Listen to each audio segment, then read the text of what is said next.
today, so I will go ahead and get started. Welcome committee members, liaisons, and members of the public to today's Legal Services Trust Fund Commission Homelessness Prevention Fund Committee meeting. Thank you for joining us.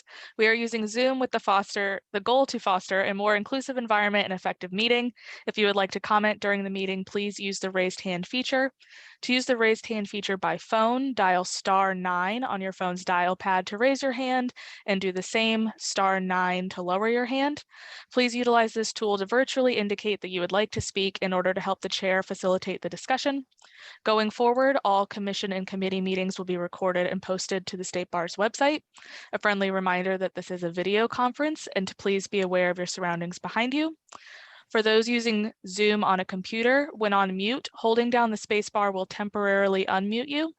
If you are using your phone to dial into this meeting, please be sure your computer's microphone is on mute to avoid audio feedback issues. Hello. And while joining audio via computer is highly recommended, if an individual loses audio, they can call in separately using the Zoom conference number. Thanks. Thank you, Danielle. And it sounds like maybe, Christian, are you having trouble hearing us? Chris might be having audio issues. In any case, Jim, the first thing we would do is take roll, so we will discover very soon if you can hear us. Would you like me to go ahead and do the roll, Jim? Sure. Okay. Meeker. You're here. Aflagi. Here. Al-Saraf. Absent. Iskin, who we know is traveling. Mahoney. Here. Rhinus. Here. Savage. Here. Schreiber. Okay, oh, you can hear us. Oh, good. Okay, we can hear you. But you were on mute now, but I could hear you earlier. So. Oh, let me. Oh, I see. There's an echo. Okay. Well, you can hear us, and we can hear you. So that's good. You can vote. All right. Yeah. So we have a quorum, Jim, and then I'll go through the liaisons. Selena Copeland from LAC. I see we have Lauren. I'm here for LAC. Hi, Lauren. Thank you for joining us. Bonnie Huff from the Judicial Council. Oh, we have Melanie. Hi, I'm here. I don't know that Bonnie's going to make it today. All right. Thanks for standing in, Melanie. And then State Bar staff, Dwan Nguyen. So Dwan is planning to join us. I think she's just running a few minutes late. Chris McConkey is here, and Danielle McRae. Here. And Kim Wormsley is here. Hi, Kim. Hi. And Chris is also Merle is on. Meryl is joined, and also Amin has joined us. I wanted to make sure that was captured in the roll. Thanks. Great. And hi, Amin. Welcome. You made it just in time for roll call. And hi, Meryl Friedman, who's with the Office of Access and Inclusion. Meryl, have you actually had the opportunity? You haven't had the opportunity to attend in Homelessness Prevention Funds Committee meetings since you started, but did you get to introduce yourself on like June 17th at the commission meeting?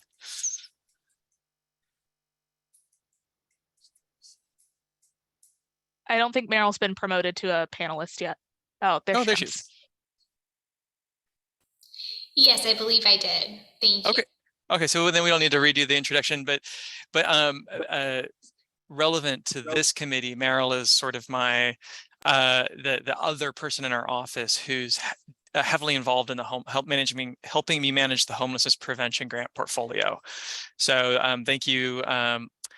Much like Danielle was in the fall, and now we have Danielle like working on the foreclosure prevention grants and the forthcoming consumer debt legal services grants. Meryl is the other HP grant person. So thank you to Meryl for that, and you'll probably be getting emails from her going forward. Okay. Great. Jim, the next to-do item is public comment. So this would be where we would catch any members of the public who are listening. Do we have any? It's one person, Rian Pacheco, but not indicating they want to talk. I can allow person to talk. Yeah. So Rian, so you've been promoted, so you can talk now if you wish to make a public comment, you're on mute, but now you're off mute. Hi, I'm just listening in. I'm not doing a public comment today. Great, thank you so much. So then we'll probably unpromote you back to a listener. And if if that ever changes, you need to make public comment. This was the formal public comment moment, but the chair can choose to recognize public comments later in the meeting, and you can signal that you'd like to make one by using the raise hand feature, like Danielle mentioned at the start of the meeting. And I see Bonnie Huff has joined us from the Judicial Council. Hi, Bonnie. Okay, Jim. So I guess this brings us to item 3A, approval of January 28th minutes. And so do we have any revisions or comments on the minutes? Okay, Chris, since I'm doing this on an iPad, I can only see 9 people at once. So I may not see somebody's raised hand. It's not on my yeah, screen. I can let you know going forward. So Yeah, you can and let also me know on that. Danielle and Meryl, if I miss, or Kim, if I miss someone's raised hand, just shout it out. But we'll let you know, Jim. Yeah. No hands are raised right now. No hands. Okay, so do I have a motion to approve the minutes? So We moved. got one from Rich I'll second. and a second. And that was Bonachet seconding? Okay, Yes. Right. wonderful. I'll take the vote. Meeker, Yes. Aflagi, Yes. Al-Saraf, I'll abstain. abstain. Mahoney, Yes. Rhinus, Yes. Savage, Yes. Schreiber. Yes. Wonderful. Motion passes, Jim. Great. Okay, that brings us to 4A. Recommendations for the timeline and delegations of authority for the homeless 4 grants. I think Great. you got a presentation, Chris? I do. I'm just going to start the PowerPoint.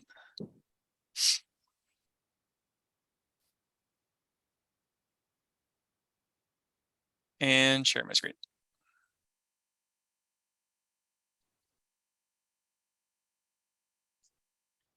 Okay, can you all see the slides? All right, good. Okay, so this PowerPoint deck is basically just a slide point version of the short memo that we posted. So the by way of introduction, the Budget Act of 2022 has passed. We know how much funding it now allocates for homelessness prevention legal aid. This is the legal services. This is the committee's opportunity to discuss how it wants to recommend to the full commission that it administer these awards during the fall for them to begin potentially as early as midwinter. So I'll just do a really quick background about the HP3 grants, because the Budget Act of 2022 does allocate funding that could be used to continue the HP3 grants, which was the committee and the commission's intention as of last summer. So I'm just going to do a recap of that resolution. I think it was like just before Tammy's time, but I think everyone would probably appreciate a refresher. I'll do a little background on the Budget Act of 2022. There's some key differences between the allocations for HP legal aid in last year's Budget Act and this year's. So although last year's Budget Act has expired, it's done. I wanted to point what the legislature changed. And then we'll discuss the staff's recommendation for timeline and roles or delegations of authority for making HP4 awards. So by way of refresher, the full commission passed a resolution on August 13th last year authorizing homelessness prevention 3 grants, both formula and competitive, using an expected $80 million in appropriations, with only $40 million having arrived via the Budget Act of 2021. So with $40 million already appropriated, the commission authorized 3-year awards using a combined $80 million, with the other $40 million expected to arrive via the Budget Acts of 2022 and or 2023. So as of last summer, we were hearing from the Judicial Council and the Department of Finance that maybe another 20 million will arrive in the Budget Act of 2022, and then the final 20 million in 2023, or maybe one of them would just have the 40. So I just pasted the resolution there if you want to read it, but essentially with that information, the commission authorized 3-year grants. They had different start dates, the HP3 formula and competitive grants. That was responsive to the Budget Act of 2021's requirement that the commission administer the formula grants, quote, as soon as practicable. So they started in December. And then the competitive grants started 1 month later in January. And they both run through the end of 2024. So that's kind of laying the foundation for like what to do with the 2 allocations in this year's budget. So the Budget Act of 2022, which passed this summer, has 2 allocations for homelessness prevention legal aid. And by the way, I can see like 6 boxes on when I'm doing screen share. So Danielle, let me know if someone raises their hand and like I don't notice it. Feel free to ask questions at any time. So it allocates $20 million. It doesn't say in the Budget Act that that this $20 million allocation must continue the HB3 grants, which already exist. But that $20 million allocation uses the same funds, same source of funds as the existing HB3 awards, which are this California's share of coronavirus state fiscal recovery funds. And it has the same spin down or encumbrance state as the 40 million that arrived in last year's Budget Act that was used for the HB3 grants. And that's a spin down or encumbrance date of December 31st of 2024. So that's of the 2 allocations in this year's budget, that's the one that you could use to continue the HB3 grants, which was the commission's plan. And indeed, that's the funding the State Bar would need to use to make those grant payments in January, the second year of payments. And then it has a $30 million allocation that can be used for HP4 awards. Now, again, the Budget Act doesn't actually call it like HP3 or HP4. What it does, it just says, here's $30 million. It will fund homelessness prevention, legal aid. These are permissible activities. This is when it needs to be spent down by. So that $30 million uses state funding. The coronavirus state fiscal recovery funds that HP3 uses is federal funding. The $30 million allocation that can be used for HP4 is in the equal access fund line of the court's budget. It's state funding, and it actually has an earlier spend down or encumbrance date than does the HP3 dollars. Its spend down encumbrance date is June 30th of 2024. So for HP4 awards, if we got those out the door with a grant period start date of January 1st of this year, which would be on schedule using last year's grant making timeline, they would run for 1.5 years, right? They would run through mid 2024. Oh, I forgot my external mouse isn't working, so I have to use my trackpad. So both the $20 million and the $30 million allocations are to fund qualified legal services projects and support centers, just like HP1 did, just like HP2 does. And they fund the same, they have the same scope of permissible activities. I pasted the language from the Budget Act. It's more or less the same language that was in the Budget Act of 2021 for what became the HP3 grants. There's like one difference. The legislature inserted a comma that wasn't there before. I can't even quite remember where it was because it doesn't change the meaning, but I think it was, that's like Lauren might even know off the top of her head, but I think the comma was counseling, comma, and then last year it was advice and consultation, and this year it's advice, comma, and consultation. So it's kind of doesn't change the substantive meaning of the scope of permissible activities, but otherwise it's the same. Rich. Yeah, in these grant allocations, what was the percentage allocated for administrative costs? So the cap on the judicial councils and state bars costs for administering the awards in the Budget Act of 2021 was 2.5%, and in the Budget Act of 2022 it's 5%. So the reason I ask that is, why did they double the administrative costs? And given that our annual administrative costs run about $2 million, isn't this overly healthy? And can't we devote some of that money to grant awards? It's a great question. And I actually, I'll probably defer to Bonnie or Dwan as to what the reasons might have been. What I will say, though, is the commission may, when in making the 3-year HP3 awards using the full expected $80 million, assumed a 2.5% admin cap, as in like granted out the other 97.5% of the whole 80 million. So Right. if we were to actually use any more of that, we would have to take back some of those funds. Dwan and Kim.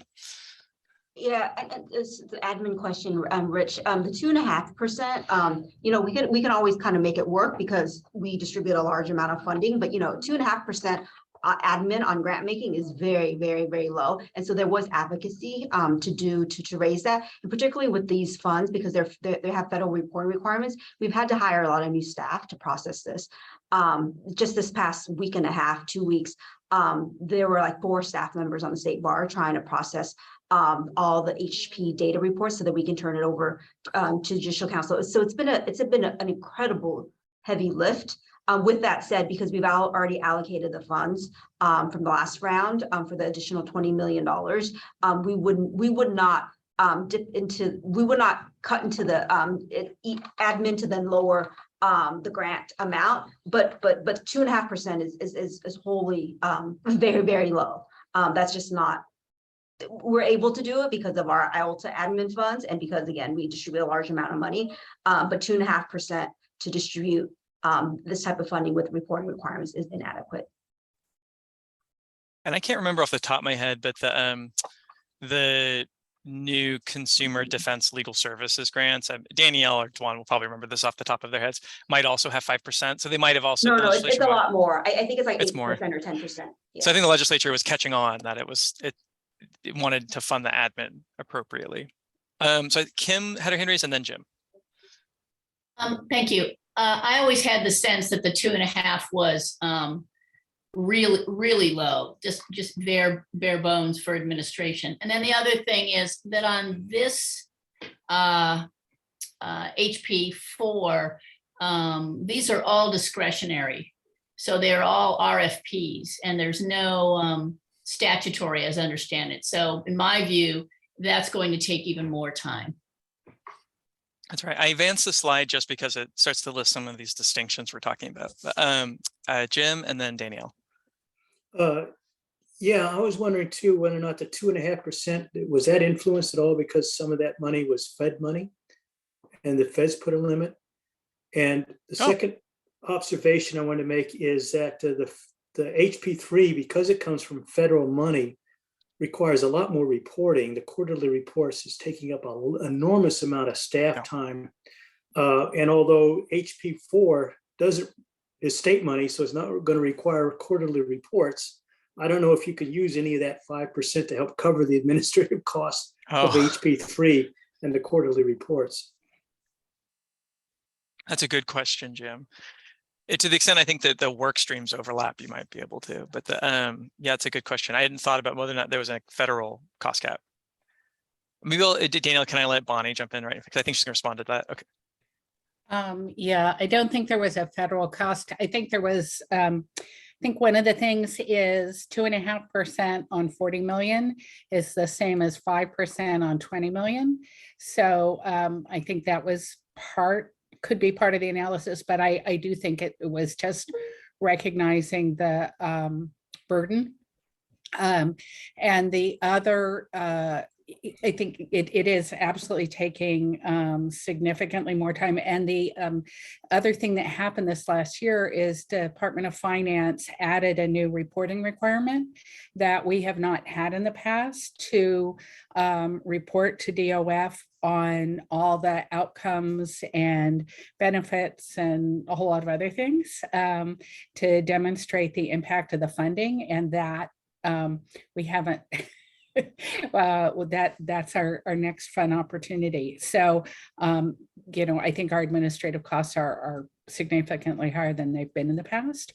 That said, I think we are very mindful that the grants were made assuming a 2.5% for the federal funding. So I think we'll want to try to figure out how to manage that. It says up to. So. Yeah. And then thank you, Bonnie. And then Danielle. Sure, not to belabor the point, but for comparison across grants, Cal HFA is 8% administrative costs, consumer debt money that's also in the budget this year, and we anticipate distributing early next year, is also 2.5%. Thank you, Danielle. Jim. Yeah, I just wanted to add too on the increased requirements on the reporting. I guess the Department of Finance wants. They're more focused on outcomes, where in the past we were more focused on number of cases or number of clients represented.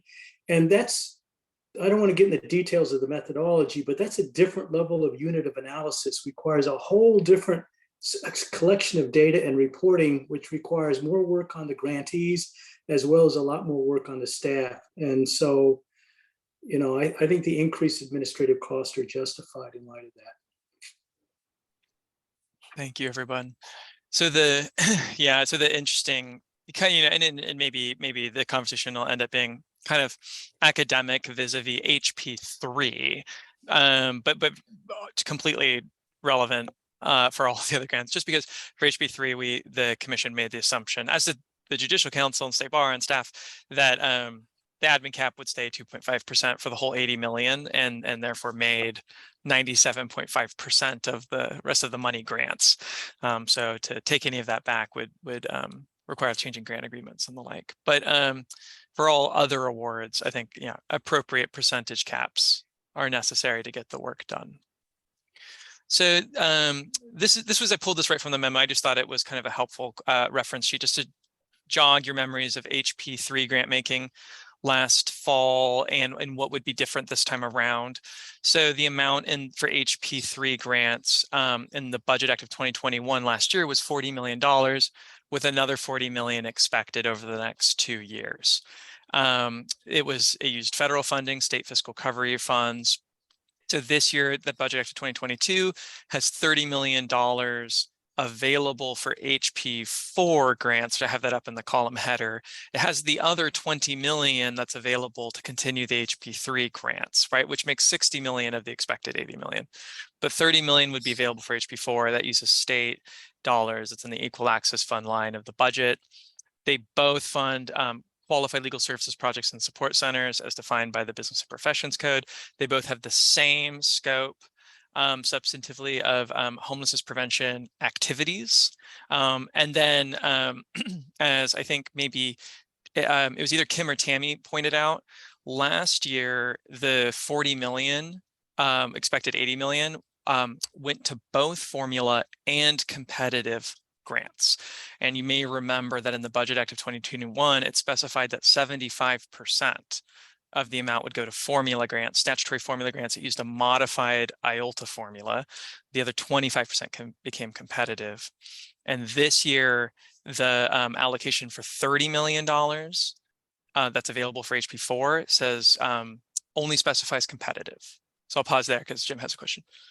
Yeah, I was hoping maybe Selena was going to be here, but if not, maybe Lauren knows, because LAC seems to know what the justification that the legislature has behind these funding allocations. And I was just wondering, Lauren, do you have any inside info on why it's all competitive this time and no formula?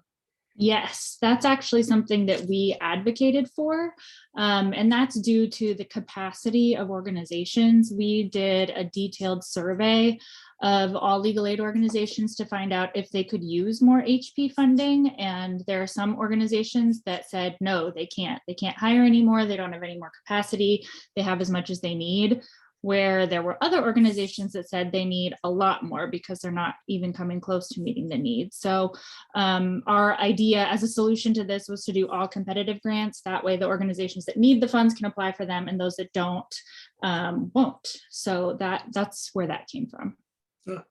Thank you, Lauren. Mm-hmm. To layer on a little, that was really helpful, Lauren, thank you. And to layer on some context for that, the one reason some programs might have said that they didn't need more formula funding this next year was because with the start of HP4, the HP2 grants, the HP3 grants, and the HP4 grants will all be alive, so to speak, at the same time for at least a year. I think right through all of 2023. It'll be the last year of the HP2 grants, the second year of the HP3 grants, and the first year of the HP4 grants. So that is that would be a lot of formula funding, I suppose. You know, so and unlike IOLTA and EAF, which tend to like one ends and then unless they request a carryover, one ends, the next begins. You know, layering the grants on each other also poses challenges for some programs with reporting because they're expected to report on the services separately. Like they'll have to file separate HP2, HP3, and HP4 reports and be able to meaningfully point to like how those dollars paid for that work. And when they're combining all these dollars in like the same homelessness prevention project, it gets a lot harder to like tag the dollars, the services to a particular grant. So that could be like a kind of like part of it. But yeah, the competitive, I think that's a great way to just kind of like focus on the programs that say they need it and can spend them all at the same time. There's also when there's, you know, pretty small organizations whose formula grant isn't large enough to say hire an additional staffer. By doing this competitive, the small organizations can apply for enough that they can hire. So I think that'll be another advantage of doing the competitive. And I think, Chris, you're absolutely right that the overlapping of all the different funding definitely plays a role in terms of total funding that organizations have and in terms of the reporting and tracking burden that they'll face. Lauren, you might actually have some really great insight about this next row of the table too, because I can only guess what the legislature might have been thinking, but the HP, I think maybe that going all the way back to HP1, the HP2, but definitely HP3 had what we informally call the no implantation clause. It's like a clause in the Budget Act that just says, you know, something usually along the lines of the applicants need to demonstrate in their application that they won't use the new homelessness prevention dollars to supplant existing funding. So the way that's sort of operationalized is we require them to either create a new project that doesn't exist yet or show us or test that the new grant will kind of come in and save a project that would otherwise stop because it would lose its funding, but not just free up dollars for something else. Well, with the Budget Act of 2022, the explicit no supplantation clause is gone, and I think, you know, that's an interesting and exciting development. I think LAC might have advocated for it, so I'll turn it back to Lauren. Yeah. Yes, that is something that we advocated for. I think that continually having to create a new program of some kind, particularly for this funding, which is aimed at meeting an ongoing need, is really tough. And that overlap that we were talking about with all the different HP funding is just hard and complicated for organizations. If they're moving an attorney around from a project to project, from funding source to funding source, especially with them overlapping, having to deal with that supplantation clause was really difficult. So we were hoping to just make things administratively easier for organizations to keep providing as much homelessness prevention services as possible without unnecessary complications. Thank you, Lauren. And then Dwan and Bonnie, I'm about to say something. So if this doesn't sound right, just jump in and say, I don't think that sounds right.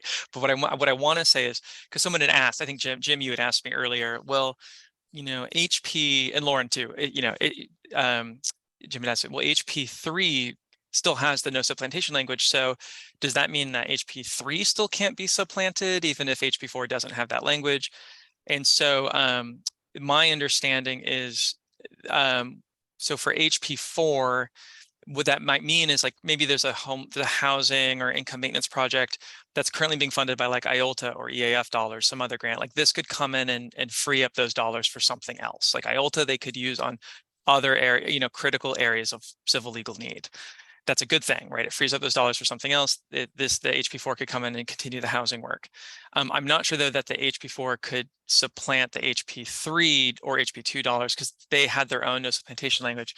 But even if that were an open question, I think the grant agreements for the HP2 and HP3 grantees reference their application deliverables, so they would need to like petition to change that project, and I don't think that they will do that. I think that they're going to keep using those dollars on those projects, but this the no supplantation clause being gone for HP4 might mean that it could go to a project if it made sense that has non-HP2 or non-HP3 funding like IOLTA or something.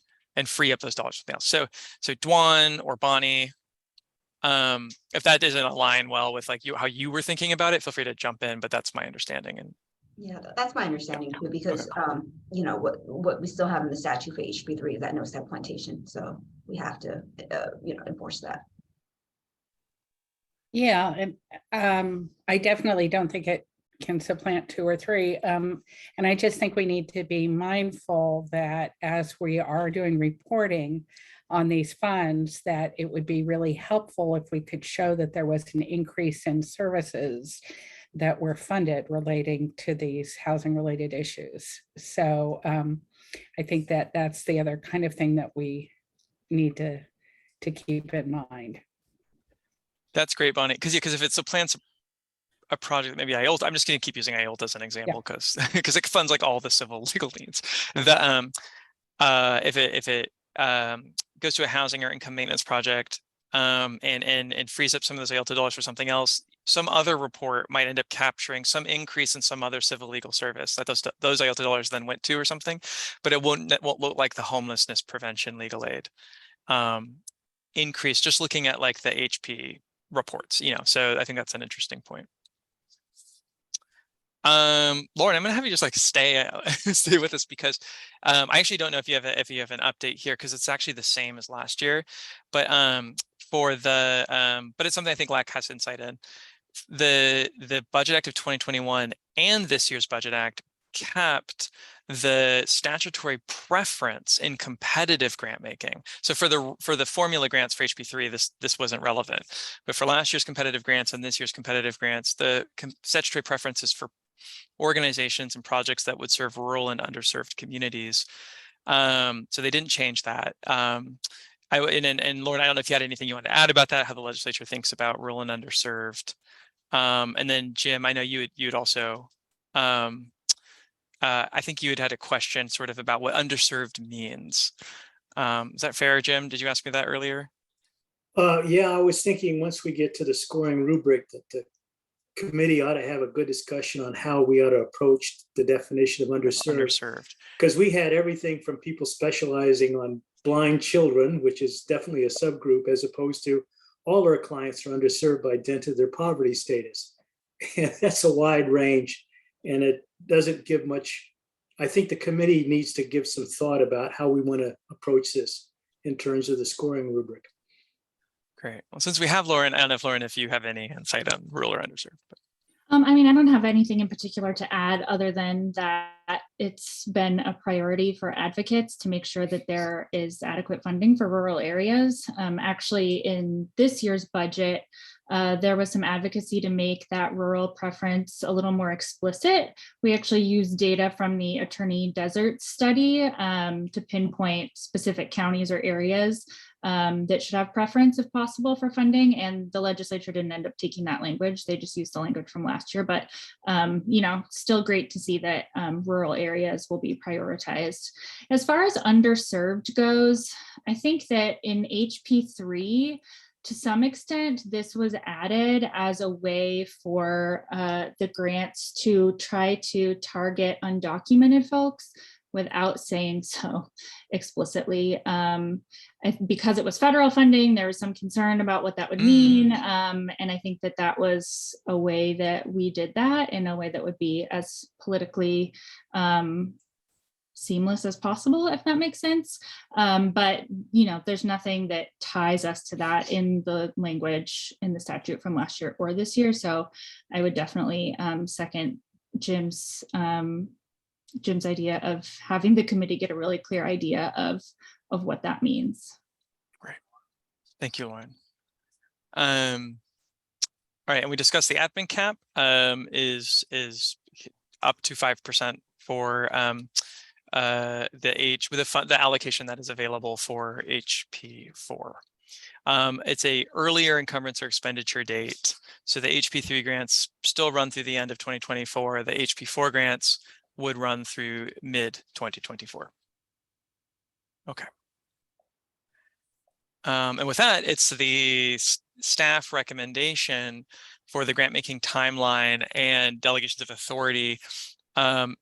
This proposed timeline and delegations of authority is simply last year's process and delegations, like laid on top of this year's calendar. So the staff recommends no significant changes in roles that the commission, committee, or staff performs, and it's about the same amount of time to develop the application, for programs to apply, and for the commissioners and staff and possibly staff to score and make and recommend awards. So I will go because this is what staff's gonna this is the starting place for the committee's resolution, what it wants to recommend to the full commission at its meeting on August 12th that it approve. I will go through this table row by row just so that everyone can like hear it out loud, and we can pause. And if people want to critique anything, I can actually make edits to the table because the next slide is the resolution statement. And Chris, before you start, I just want to make a note that December 13th commission meeting, it's a placeholder meeting. We need to figure out if there's quorum for that meeting. So that date may be around that time, but might not be exactly December 13th. Great. That's great. Thank you. Do you want me to change it, Dwan, if it's just say like December, mid-December? You might want to put an approximate sign in front of December 13th. Sorry, I didn't mean to advance. You know, that squiggly approximate sign. Yeah, I'm just going to go back to, I will go into the view where I can edit it, and then I will reshare my screen.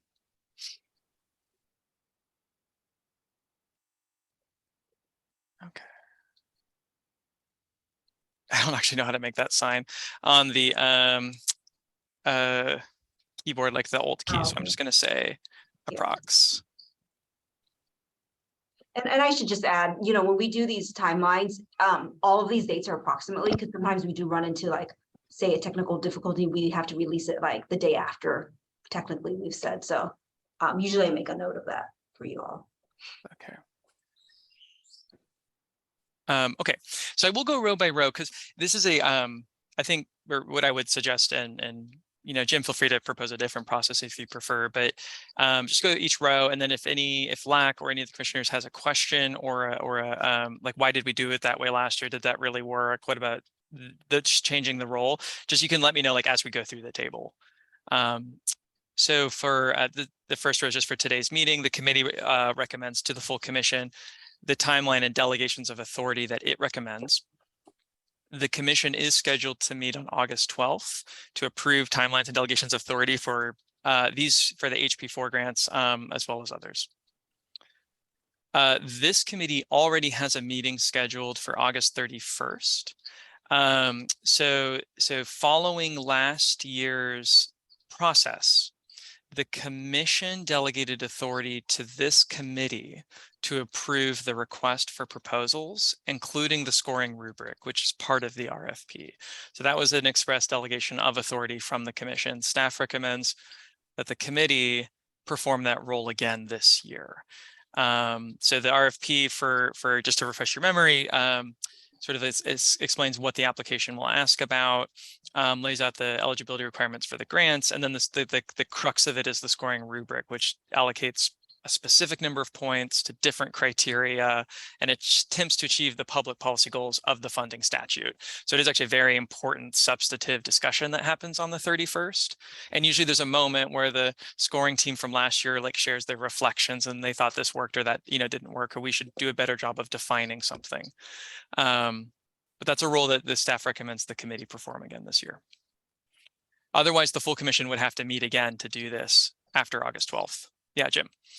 Yeah, I just wanted a point of clarification. I think for the August 12th, we just recommend that the subcommittee, the homeless prevention subcommittee, is delegated the role of the authority of granting or approving the grants. And then we actually define during August 31st, when we talk about the scoring rubric, as how we're going to define that team, whether or not it's going to be the subcommittee as a whole, whether or not it's going to be a couple of commissioners plus staff, or whether or not it's going to be staff as a whole.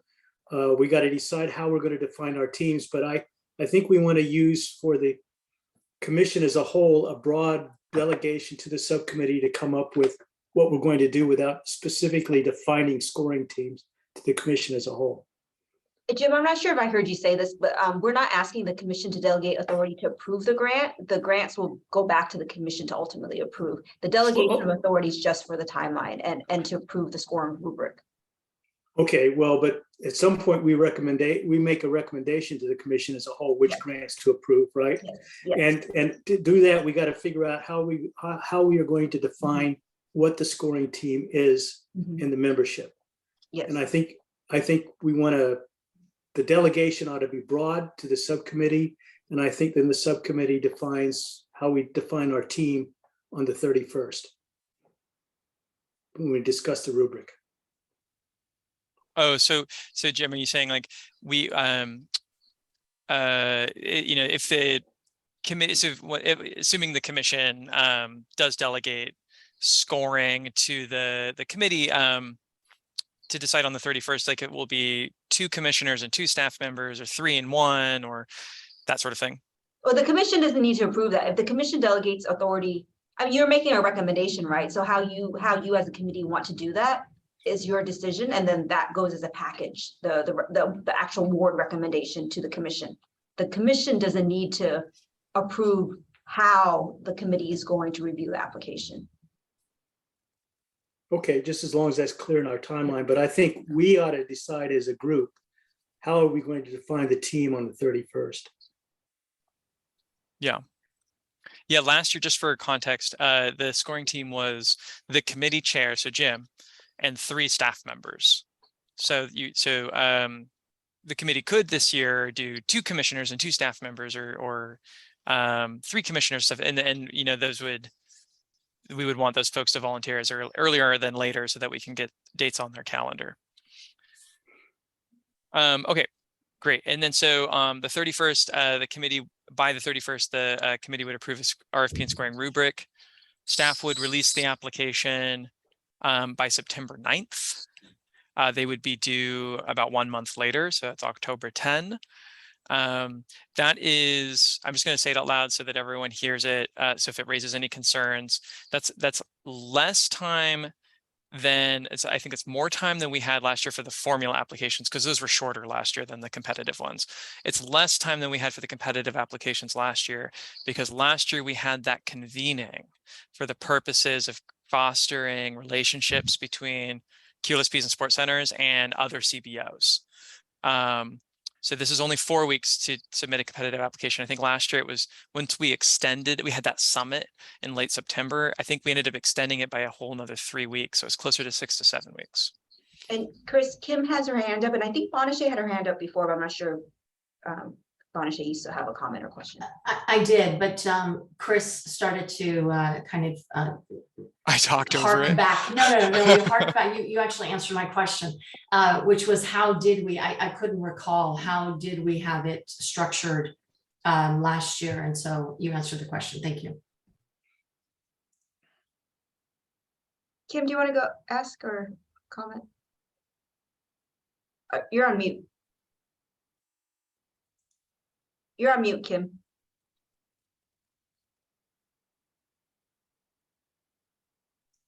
Okay, sorry, my unmute button disappeared.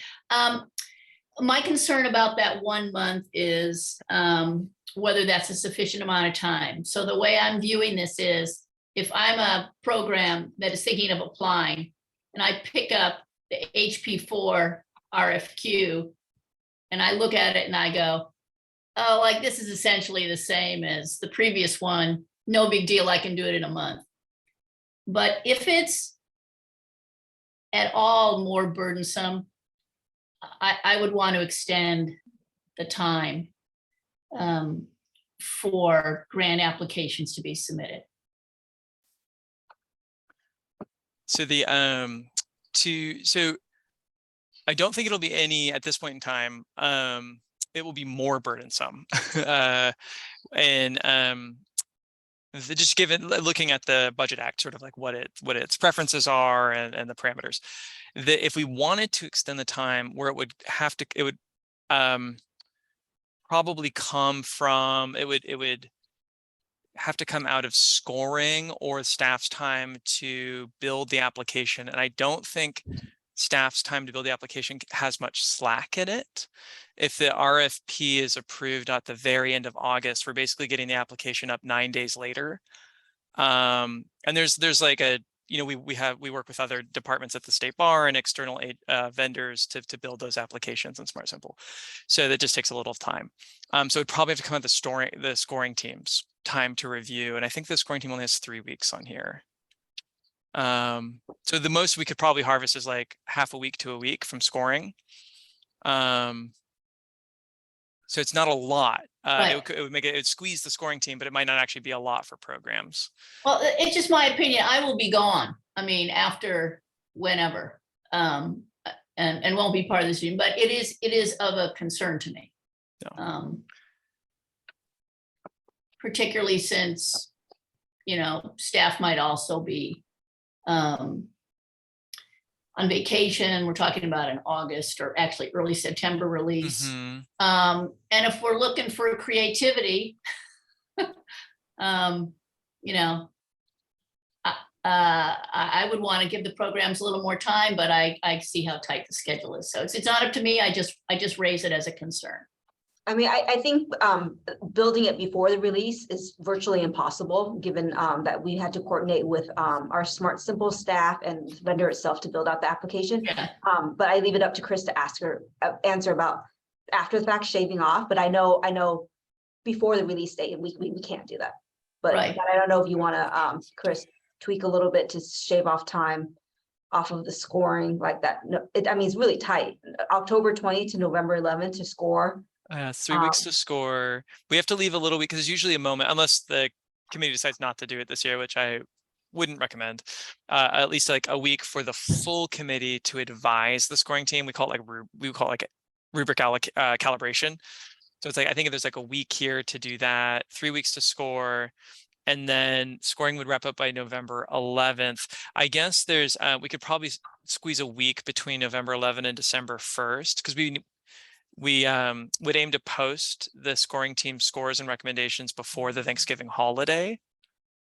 So instead we could post those scores and recommendations, like it would be like right before Thanksgiving for everyone to read by the December 1st committee meeting. I think we could squeeze up to a week, but it would just kind of take it out of the committee's work time on the back end. Yeah, I mean, I may be an outlier on this perspective, and you know, but and it's not for me to decide, it's for the, you know, the future committee members. I just want to raise it as a concern for when the decisions are made on what the actual timeline is. I get that the staff is jammed. They're always completely jammed. I think I agree with Chris. I mean, if you wanted to give programs like a few more days, up to a week, it would have to come out of the scoring time.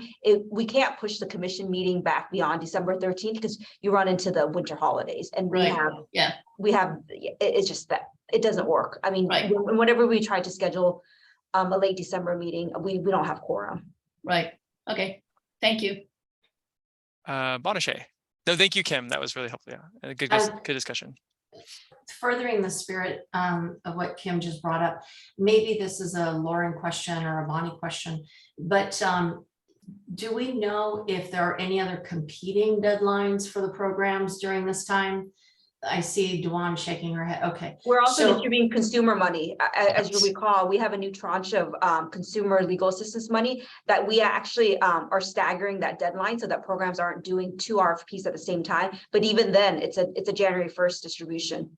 So it's tight. So given that, you know, historically we've had issues with programs, you know, we've had some issues where programs hadn't met the deadline. Are there some, are we putting in any qualifiers in there? I think that's what Kim may have been getting to, which is, you know, we want to make sure that that we're hopefully setting them up to win, to meet the deadlines. And I understand that there are some realities in terms of commission meetings and all that's before the staff as well. So just to put that into the mix for thinking. I'm glad you asked, Manshay. I see Kim's hand is up, and I saw Danielle's hand was up before that. So I don't know if Danielle's, you lowered it on purpose. Okay, Kim. Oh, Kim, you're on mute.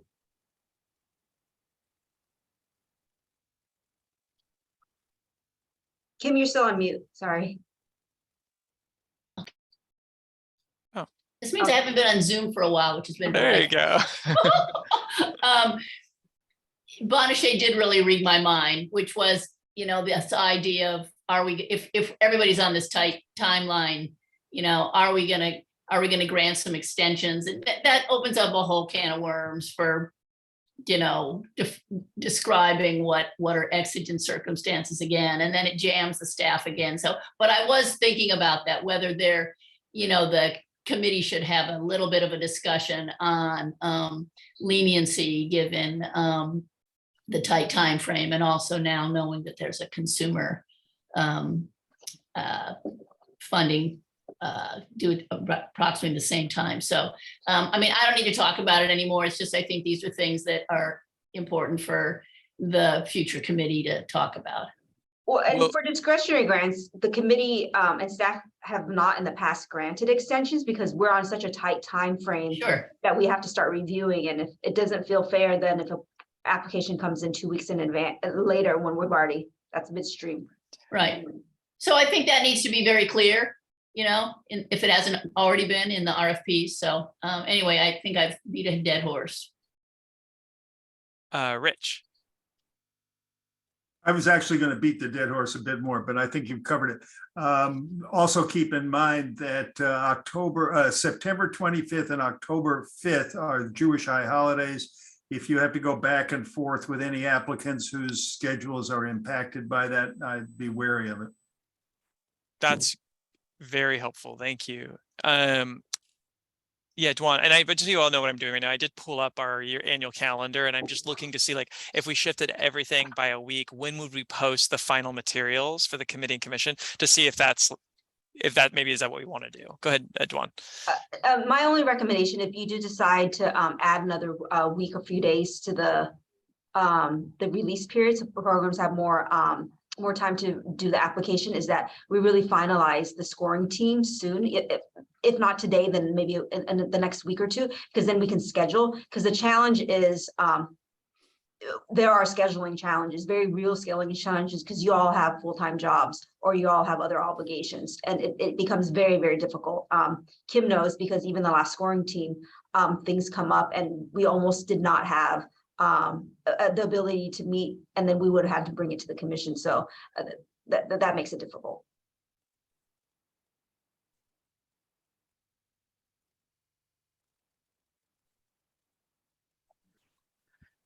Okay, so because this is the meeting where the committee is going to recommend its timeline to the commission. So I do want to take like a moment, right? We have plenty of time today. Like, I just take a moment to just look at what this other option is. So if we were to give the programs 1 more week, so it'd be 5 weeks to submit an application. What I'd be doing is I'd be shifting the application's due date would just become 1 week later. So it would become Monday the 17th instead of the 10th, and I'd shift every deadline after that by a week. So essentially, like Dwan said, we'd leave the commission meeting on the 13th.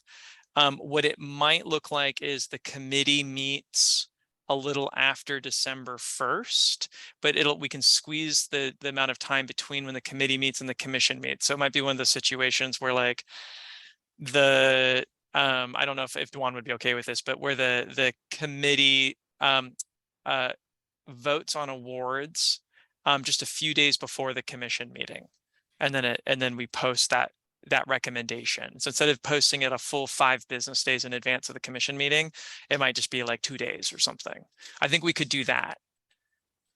I wouldn't recommend that. I would recommend Okay. at least 5 or 7 days, because it's hard to anticipate if there are issues to come up, and then we have no time to like go back to an organization or finalize something, or if there's an update to the memo, it just leaves us no time to do 2 or 3 days. Okay, Kim.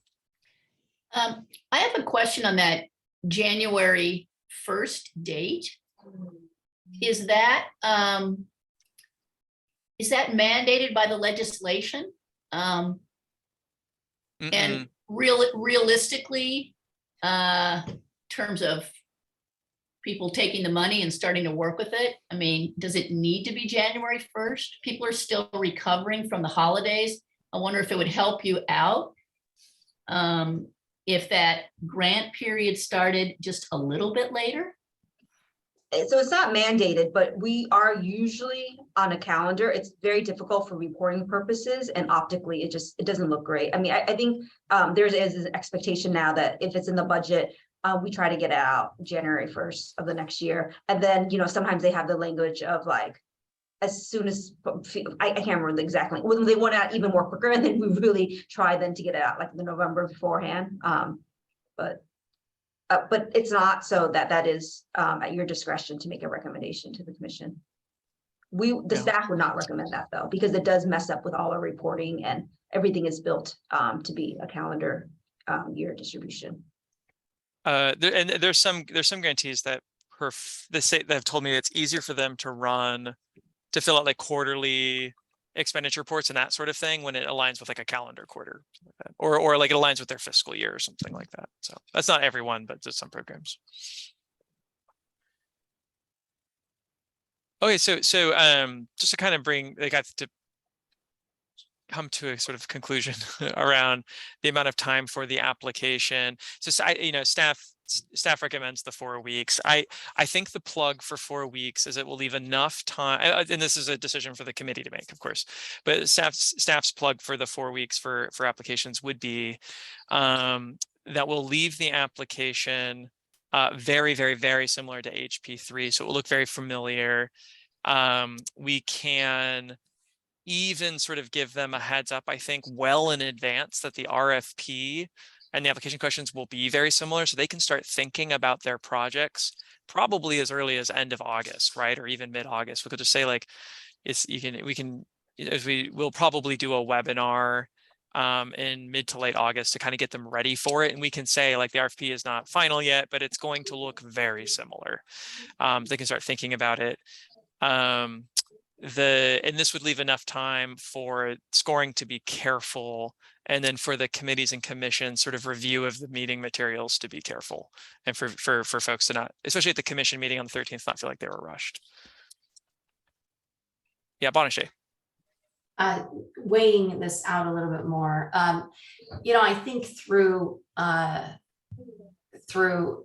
Lorna, who's here, and obviously they'll have access to the programs, will have access to this meeting via video. I think they're hearing upfront kind of what they could be expecting. And where are we? We're on the 20th of July. So they have a good heads up and a run, I would say, potentially, to be able to keep the calendar as you have it, and this timeline as you have it, especially given what you just added, which is, for the most part, it'll be the same. Juan? The other thing I recommend, and we've done this in past cycles, is that before you all see the iteration of the RFP and the scoring rubric on August 31st, we'll send you a draft, even if it's a very draft form, maybe in advance. And whoever wants to like work with staff if you have concerns, you can work closely with us. I know Jim will be working with us well in advance of that, so that when we come to August 31st, we won't be surprised if we have substantive comments, and that will streamline it.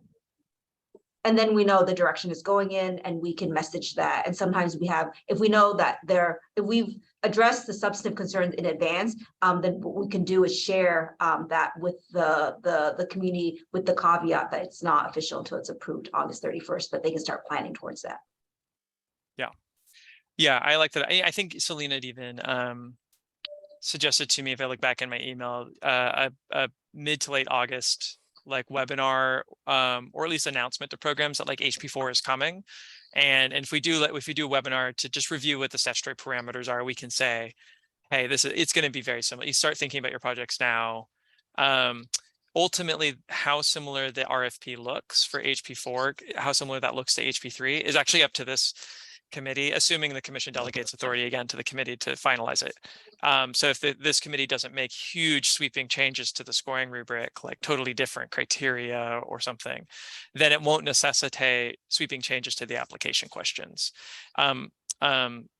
And that's something that we would, so it's within your like sphere of influence, so to speak. And staff could start to message in August, like, hey, you kind of know what this is going to look like. The questions won't go up till September 9th, but you can start thinking about what your responses would be now. Rich, and then Dwan. Yeah, if you're going to have such a webinar, I would certainly emphasize the connection between the timeline and no supplantation. Because the tendency would be to cut and paste in order to meet the timetable, and that's not what we're after. That's great. That's a really good point. Thank you. No, I'm taking notes, by the way, so it's captured. One other thing I want to mention, because we're actually already starting to have to build out the application on Smart and Simple in order to give ourselves enough time. So what can also happen is if there really aren't substantive changes August 31st and we already have it built out, we don't need to wait until September 9th. Like if we're actually finished in advance, we'll release it earlier. This is just so that we don't miss a deadline. But if it's ready, say the day after, then we'll release it the day after. Oh, that's great. Yeah, and we have that's great. And we've released reports like a day or two early if we're like, we don't feel like we're holding, there's no reason to hold it back any longer. The earliest we could release it would be after the committee meets to approve the scoring rubric. Okay. I think that was the meaty part. But to go through the table since we'll be voting on it. The committee, this is what we did last year. The committee recommended to the full commission that it delegate authority to a commissioner staff scoring team. And last year the committee elected to have its chair, Jim, sit on it, and then it was 3 staff members. We could rebalance that this year. But the way the resolution was worded, and I think this is how it's worded on the next slide, is that the scoring happened with the commissioner staff scoring team in consultation with the committee. And the part of that quote unquote in consultation was a calibration session where the full committee read, I think it was 5 proposals, and then applied the scoring rubric to those 5 proposals with the goal of providing guidance to the scoring team. The committee didn't actually arrive at final scores purposefully. On those 5, it just sort of applied the rubric, discussed how it was applying it, and tried to reach consensus on what the rubric meant. And then the scoring team rescored those 5. So there was a calibration session. So it would be the October 19 meeting in the table. Committee advises the scoring team / calibrates the rubric. The scoring team then takes that guidance from the committee. This timetable gives them about 3 weeks to score the applications. Last year, we had, I think, like 33 or so proposals. Ended up being 23 awards, and it actually took like 2 to 3 weeks. These conversations get very in depth, so it actually takes about 2 to 3 weeks to score. That includes reviewing budgets. Then the scoring team will post this is what we did last year. So this was also part of the in consultation part of the resolution. The scoring team has the opportunity to elevate to the committee any proposals that it's having trouble applying the rubric to. They think the rubric kind of is a little bit, they need further guidance on how the rubric might apply to a particular proposal. And so last year, I think we elevated 3 proposals. I just remember one was Eviction Defense Collaborative, one was One Justice, and I think there was a third, maybe Inner City Law Center. And the questions the scoring team asked were very specific. It was like, what is the project impact score for like this proposal? And then the committee met, gave further guidance. Eventually, the commissioner staff scoring team will make recommendations for approximately December 1st committee meeting. This committee would make final award recommendations, including amounts, to the commission for its December 13th meeting, which is also tentatively scheduled. And then there would be just about 2 weeks, which to be honest is not really enough time during the winter holidays, but it's like just barely doable. It's more of a burden for like the programs, but just 2 weeks to sign the grant agreements and have those back before January 1st, because we can't send any payments until we have duly executed grant agreements. And the grant would start on January 1. Okay. Any other questions or comments? Okay. The next slide is the resolution, and I can I won't go back to full slideshow unless you want me to, but I'll just zoom in. I'm sorry, Christopher, just to jump in. I think someone is off of mute, so there's a little bit of background noise. Okay, thank you. Okay, perfect. So I'm just moving all of your faces so I can read the resolution. So this resolution is very similar in phrasing to the committee's resolution from last summer to the commission. So I just tried to, go with precedent. So I'll read it out loud so we can just sort of, you can think about it as I read it, and if you have any questions or wordsmithing, I can edit the slide. So if the committee agrees with staff's proposal, staff recommends the following resolution.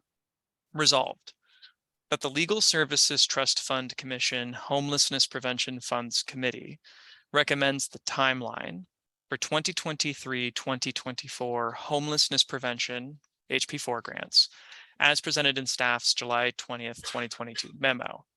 And it is further resolved that the committee recommends that the commission delegate authority to the committee to approve the request for proposals, including scoring rubric for the HP4 grants, and to staff to score applications in consultation with the committee.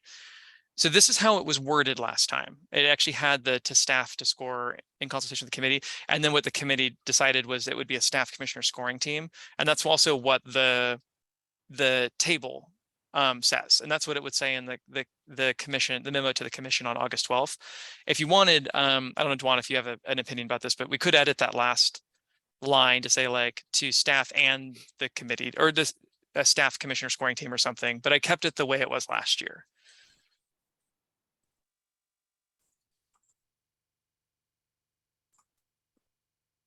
Rich.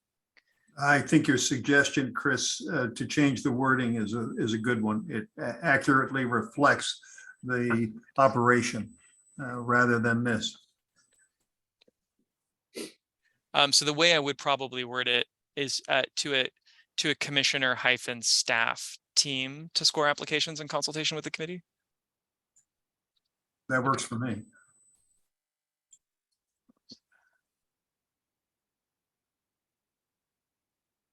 Oops, commissioner. Okay, how is that? And you may want to just add in parentheses an S in case we do, as Jim was suggesting, to add more than one commissioner. So commissioner or commissioners. Commissioners staff team. Yes.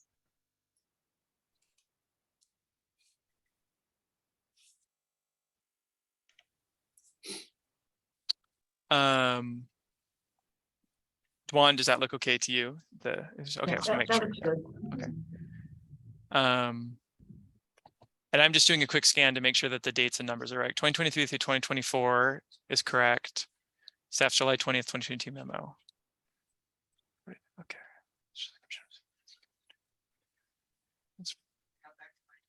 Commission delegate authority to the committee to approve the request proposals, including scoring rubric, and for the HP4 for these programs, and to a commissioner's staff team to score applications and consultation with the committee. Okay. So Jim, I'm not seeing any of their hands raised.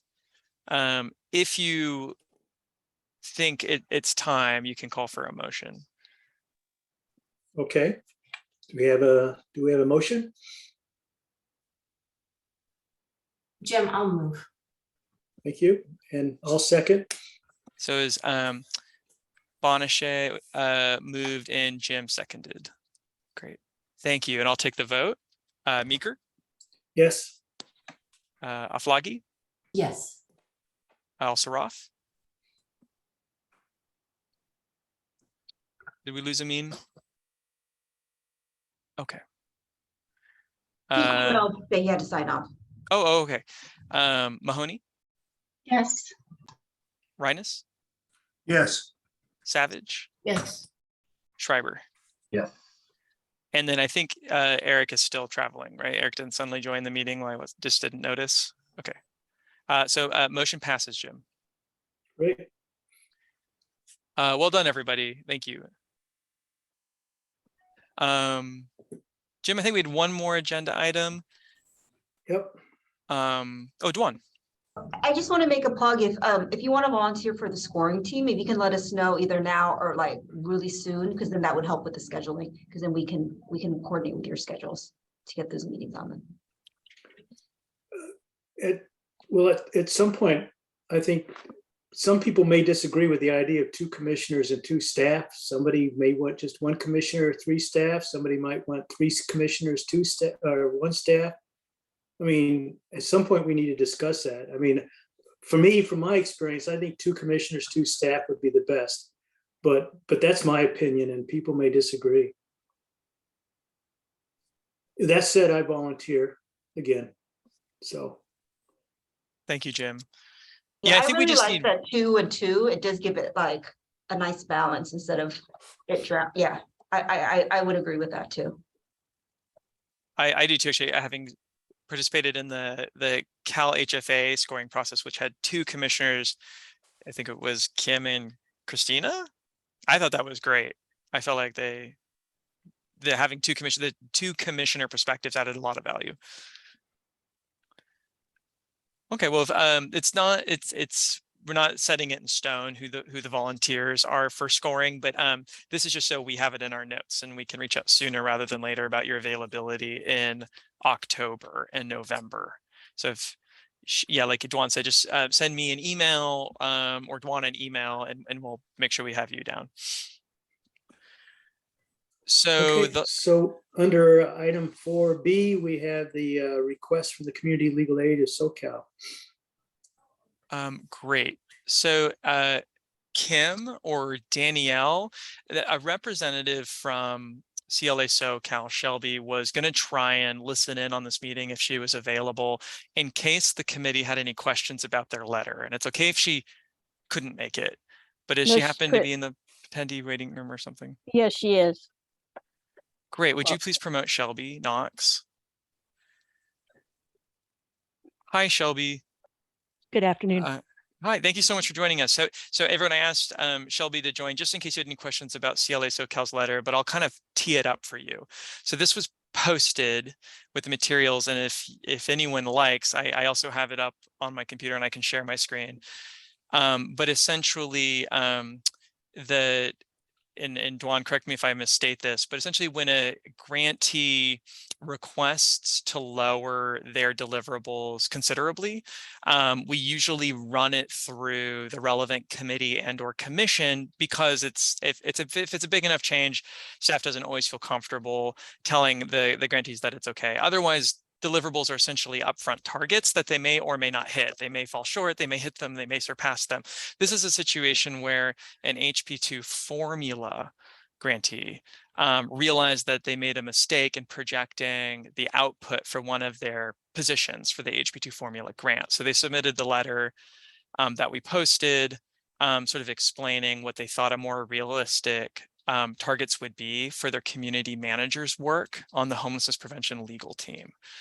Because the last thing I'll say in the way of teeing it up is because it's a formula grant, CLA SoCal, Community Legal Aid SoCal, is statutorily entitled to the formula funding, provided that the work they're proposing meets the statutory criteria. Like it's falls within the scope of the enumerated homeless prevention activities, which it does, and their original application was evaluated to make sure that it did. And they're not proposing to change the type of work they're doing, just how many people they serve with the case managers. So this is, and I spoke with Dwan about this in advance, staff would have recommended that this project still be found eligible for formula funding because of the nature of the work. It's just sort of the volume of the output. That being said, we still wanted to provide the committee this update and give you the opportunity to weigh in and ask them questions. So we do have Shelby, and I see Christian has raised his hand. I just had a quick question, which was about, is the is the notice wouldn't have any impact on the amount of funding, or is that part of the decision point that's happening today? It would not have an impact on the amount of funding because it's how they're proposing to spend their formula allocation for years 2 and 3 of their 3-year formula grant. And this is an HP2 grant. Yeah, good question. Dwan, is there anything that I missed in the way of sort of explaining the process? Okay. Did anybody have any questions? I'm Shelby, if you wanted to, I know I just asked you to attend in case anyone had a question, and I think CLA SoCal's letter sort of speaks for itself, but if I said anything that sounded wrong or I missed something, you're welcome to you're welcome to participate, Shelby. I see Kim has raised her hand, and then Jim.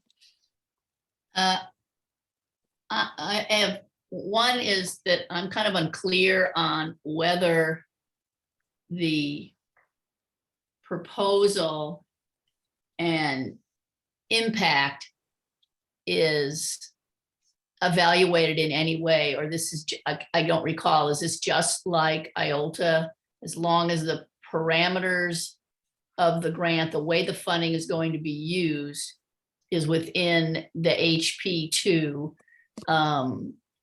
language, then it's a formula and it doesn't matter how many people the grant application proposes to serve. Is that right? So that's generally right, but obviously, we require like proper quality control. So theoretically, if somebody served no clients, that would obviously raise a red flag, right? And then we might then go on a monitoring visit or do some more investigation to see. But generally speaking, yes. Yeah. Okay. But not all circumstances, and extreme circumstances, then no. Okay. My second question is, did they have a formula grant under HP1, and how many clients did they say they would serve? I don't have it off the top of my head, and staff can look that up. I don't know if I can try and look it up during the meeting, but it depends on how quickly I can find it. Okay. Yeah. Okay. Thank you. Jim. Yeah, mine's kind of a takeoff on that last question. I mean, it seems like they're reducing it quite a bit, over 50% on the number of clients that could be handled by the case manager. And the way I read it, that was either a function of an administrative error, which I'm not sure how that would work, or that for some reason, the depth of the services provided by the case manager is more extensive. And so I was wondering, is there any elaboration on that? And if we don't know if they had a HP1 grant in terms of how many cases the case manager handled, how about other areas of cases? I mean, what's the typical case load for a case manager for this particular organization? Or is there something unique about the homeless services that require more in-depth management? Chris, can you unmute Shelby? I think she has her hand raised. Yeah, Shelby.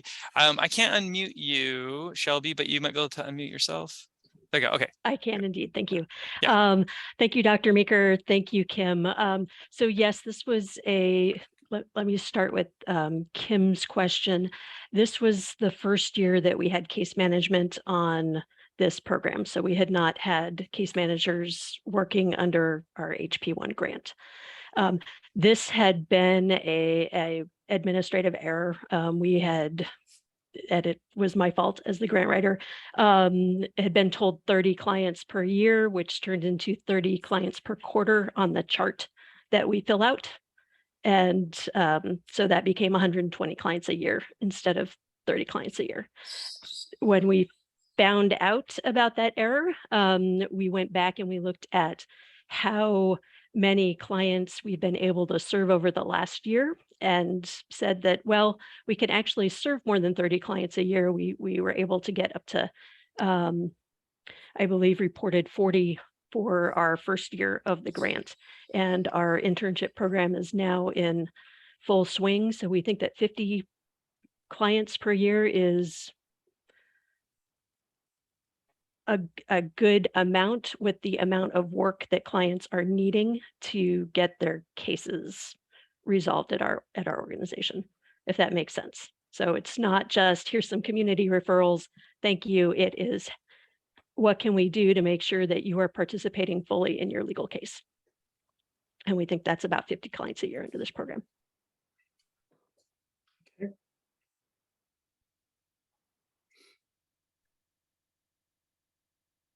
And then I'm sorry, someone from IT had stopped by my desk, which is why I had to like turn my video off. Shelby, did you say that there were other deliverable? This is just the case. Is the case manager the bulk of the services for the HB2 formula grant? Or are there like also attorneys doing work and stuff?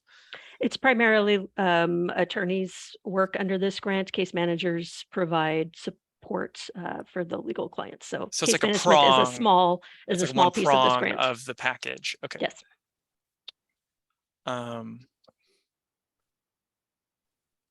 Additional questions, and thank you, Shelby, again for joining us this afternoon. Thank you for the invitation.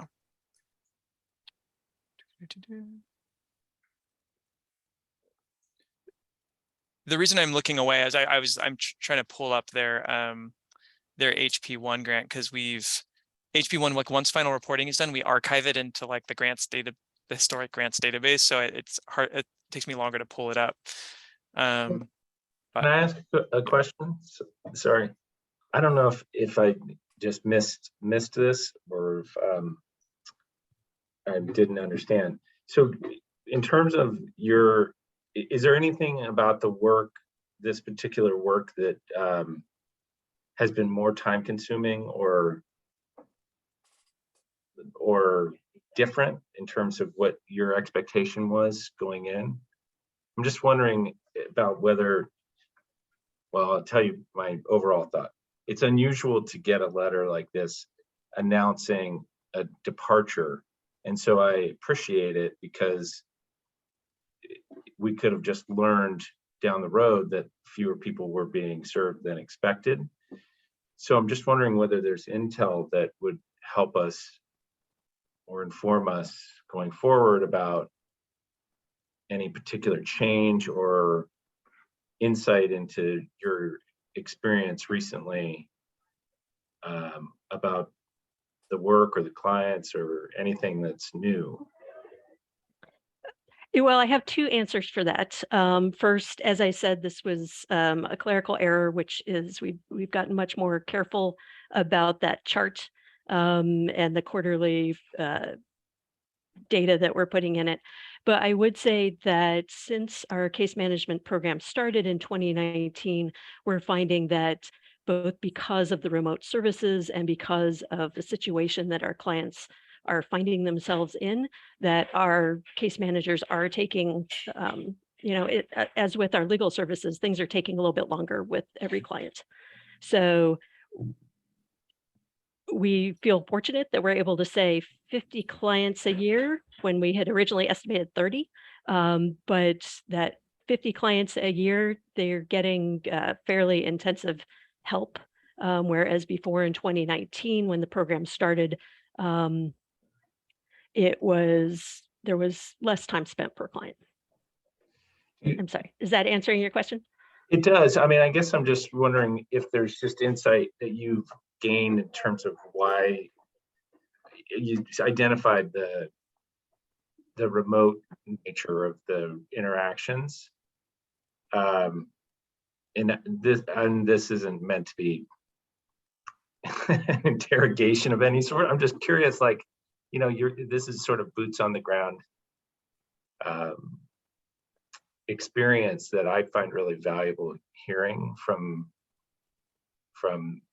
the organizations. So you said it's more intensive in some ways, or more, I'd just be curious, like, what you're seeing, and if there's any real change, setting aside the clerical error, just your experience over the last couple of years. Right. Granted, I'm not a program person. I'm also going to say that under the HP grants, this is the first time that we've moved. Mainly our case management program was lodged in our family law unit before, working with domestic violence survivors and helping them through the restraining order process. So moving into housing, there are, I know that we're helping connect people with benefits, working with people on debt issues and sort of these auxiliary issues that go along with the housing and eviction and trying to keep them in their homes. So I would say that that might be another contributing factor. If you want, I can certainly talk to my director of legal services and pass her that question. Thank you, Shelby. And I was able to pull up CLA SoCal's HP1 formula grant application. Kim was just like, while I was doing it, I was like, what was Kim's question? Or Bonachet, what was your question? Was it, did they have case management? Like, what were the case management targets for that one? Was that the question? Kim, it was Kim, not Bonachet. Okay. Thanks, Chris, for digging so quickly on the spot.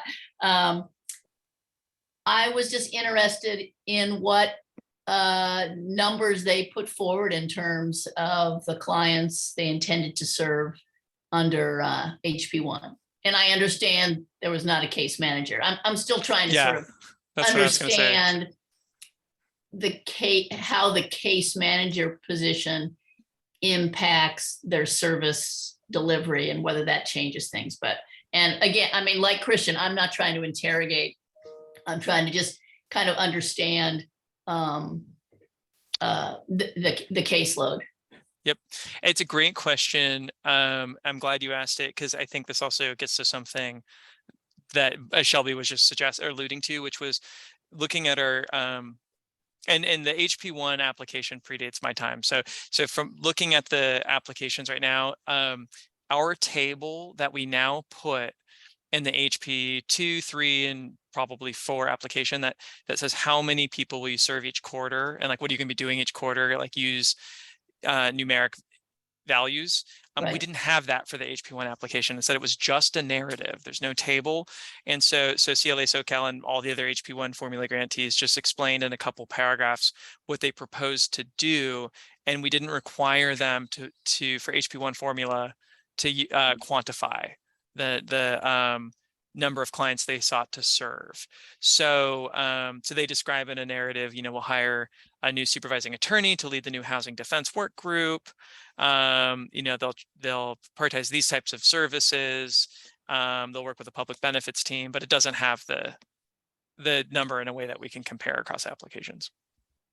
Well, to me, numbers is not the decisive point in terms of serving the clients. You know, it's the you know, thoroughness and quality and novelty of helping the clients. So I mean, I tend to be like Christian in appreciating coming forward with a number correction, and I'm fine. I'm fine with moving on, and just, you know, thanks for letting us know, instead of, you know, staff looking at it later on and going, what the heck? Oh yeah, usually, oftentimes we just learn on the back end that it didn't work. So, and I'll say it's characteristic of CLA SoCal to be very communicative, which staff very much appreciates too. So thank you for that, Shelby. If it's not to rush anything, but I did prepare a resolution for this. I can just put it on the screen so folks can see it. Dwan, I actually need to apologize to you, because we were meeting about this resolution right before, and I accidentally misstated something, Dwan. I think I said to you, Dwan, that that was my understanding that for HP2, the commission had delegated authority to the HP Funds Committee to approve the HP2 formula applications like it did for HP3 formula.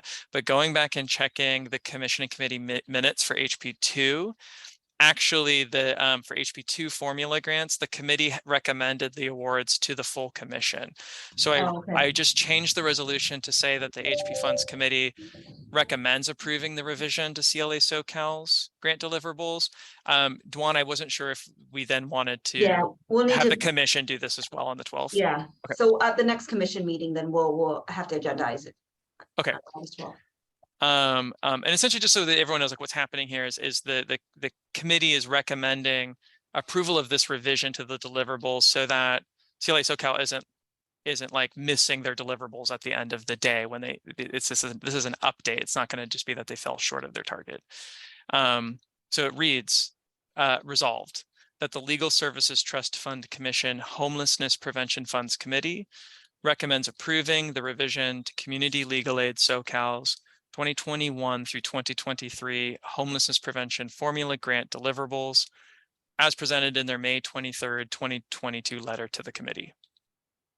And the commission, this would be a recommendation to the commission. Any further discussion? So do we have a motion to approve the resolution? So moved. Second, Thank you, Rich. And then it was Kim, second? yes. Okay. Thank you. I'll take the vote. Meeker, Yes. Aflagi, Yes. Al-Saraf might have left. Mahoney, Yes. Reines, Yes. Savage, Yes. and Schreiber. Yes. Okay, motion passes, Jim. Great. And that's the end of staff's to-do list. So does anybody in the committee have any other issues they want to discuss?